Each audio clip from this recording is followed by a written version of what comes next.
Teman-teman semuanya, demokrasi Pancasila merupakan konsep demokrasi yang dipopulerkan oleh Orde Baru pada masa kepemimpinan Soeharto 1966 sampai 1998.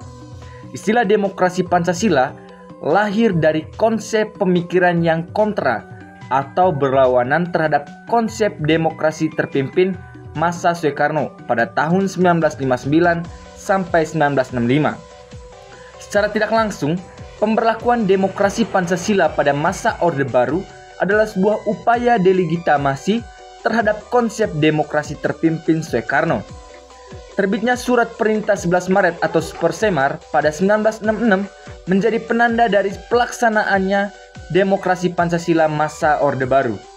Dalam buku Demokrasi dan Konstitusi di Indonesia, Studi tentang Politik dan Kehidupan Ketatanegaraan 2003 karya Mahfud MD, disebut bahwa demokrasi Pancasila mengutamakan musyawarah untuk mufakat. Pemimpin tidak diberi hak untuk mengambil keputusan sendiri ketika mufakat bulat tidak tercapai, melainkan melalui voting atau pemungutan suara. Hal tersebut sangat bertolak belakang dengan konsep demokrasi terpimpin masa Soekarno yang mengatur tentang peran pemimpin yang diperbolehkan mengambil keputusan ketika mufakat tidak tercapai. Pada 16 Agustus 1967, Presiden Soeharto memberikan pengertian bahwa demokrasi Pancasila adalah demokrasi yang berkedaulatan rakyat yang dijiwai dan diintegrasikan dengan sila-sila dalam Pancasila. Demokrasi Pancasila juga mengatur adanya hubungan yang harmonis antara eksekutif dan legislatif, sehingga keseimbangan yang wajar antara konsensus atau kesepakatan dan konflik akan tercipta. Oleh karena itu, lembaga eksekutif dan legislatif cenderung tidak bisa saling menjatuhkan. Penyebab kegagalan demokrasi Pancasila. Penyebab kegagalan pelaksanaan demokrasi Pancasila mengalami kegagalan karena dalam praktik kenegaraan dan pemerintahan terdapat banyak penyelewengan. Dalam jurnal ilmiah Demokrasi dalam Sejarah Ketatanegaraan RI tahun 2014 karya Arif Wijaya, faktor penyebab kegagalan demokrasi Pancasila. Yang pertama, rotasi kekuasaan eksekutif yang bisa dikatakan tidak ada. Yang kedua, rekrutmen politik yang tertutup. Yang ketiga, pemilu yang jauh dari semangat demokratis. Yang keempat, pelanggaran HAM. Yang kelima, praktik KKN yang merajalela. Demokrasi Pancasila runtuh bersamaan dengan kejatuhan Orde Baru pada 1998. Krisis ekonomi, pelanggaran HAM, dan KKN yang menggerogoti Indonesia menyebabkan pergerakan protes massa secara masif pada pertengahan tahun 90-an yang menuntut adanya reformasi. 21 Mei 1998, Soeharto mengundurkan diri sebagai presiden dan menyerahkan mandat kekuasaannya kepada B.J. Habibie.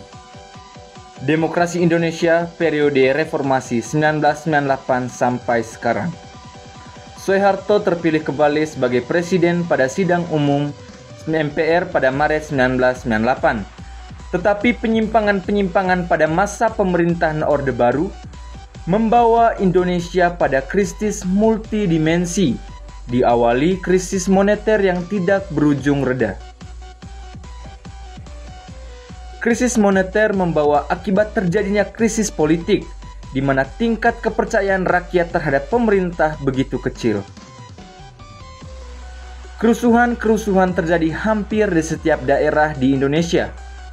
Akibatnya, pemerintahan Orde Baru di bawah pimpinan Presiden Soeharto terperosok ke dalam kondisi yang diliputi berbagai tekanan politik baik dari luar maupun dalam negeri.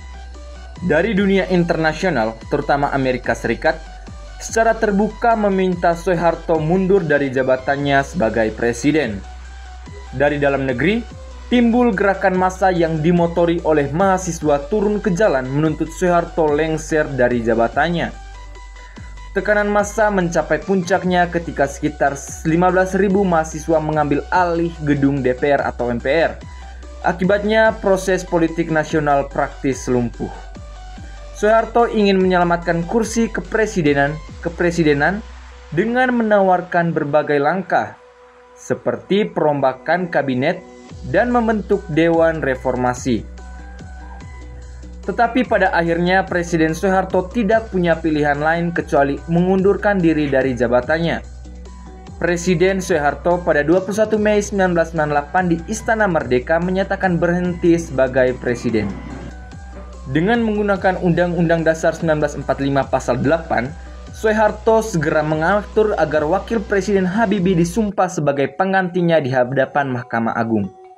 Karena DPR tidak dapat berfungsi akibat mahasiswa mengambil alih gedung DPR. Kepemimpinan Indonesia segera beralih dari Soeharto ke B.J. Habibie. Hal ini merupakan jalan baru demi terbukanya proses demokratisasi di Indonesia. Kendati diliputi kontroversi tentang status hukumnya, pemerintahan B.J. Habibie, Presiden B.J. Habibie mampu bertahan selama 1 tahun kepemimpinan. Baik teman-teman semuanya, itu tadi cerita singkat terkait sejarah demokrasi di Indonesia. Saya Serdus Vanstein Armandani pamit undur diri dan sampai jumpa.